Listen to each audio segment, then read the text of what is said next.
বিএনপির চেয়ারপারসন দেশনেত্রী বেগম খালেদা জিয়ার অসুস্থতা গণতন্ত্রের জন্য অশনি সংকেত বলে মন্তব্য করেছেন বিএনপির কেন্দ্রীয় নির্বাহী কমিটির স্বেচ্ছাসেবক বিষয়ক সম্পাদক মীর শরফত আলী সপু।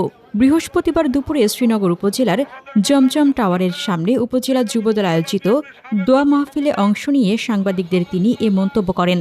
আমরা মহান রাব্বুল আলামিনের কাছে দোয়া করছি আমাদের নেত্রীকে আগামী ফেব্রুয়ারিতে জাতীয় নির্বাচন, সেই নির্বাচনে উনি 3টি আসনে লড়াই করবেন। সেই নির্বাচনে উনি যাতে করে সুন্দর হয়ে নির্বাচনে অংশগ্রহণ করতে পারেন, সেই জন্য মহান রাব্বুল আলামিন ওনাকে যাতে করে সুস্থ করে আমাদের মাঝে ফিরে দেন। এটাই আমাদের পাওনা, এটাই আমাদের কাছে আল্লাহ তাআলার কাছে চাওয়া, এটাই আমাদের কাছে তার চাওয়া, ওনাকে যেন অচিরে সুস্থ করে আমাদের মাঝে ফিরে দেয়।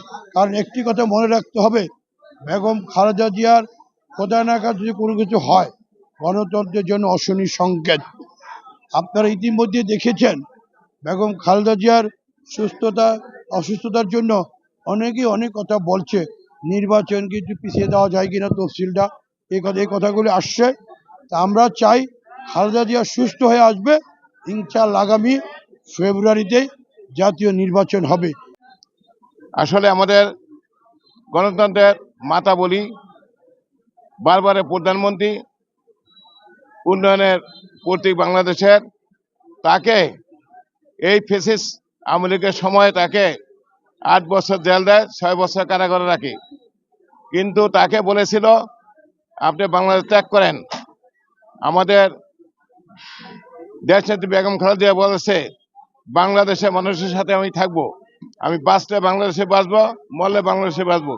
মুন্সিগঞ্জ জেলা যুবদলের যুগ্ম আহ্বায়ক মাসুদ রানার সভাপতিত্বে অতিথি হিসেবে উপস্থিত ছিলেন জেলা বিএনপির আহ্বায়ক সদস্য আলহাজ মমিন আলী।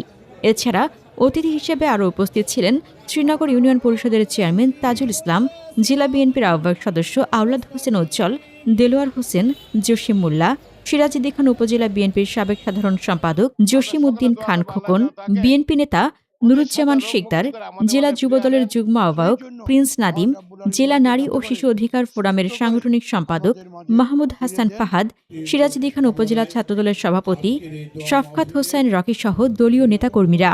হাসনাতুজ্জাহান হিমু, দৈনিক খোলা চোখ।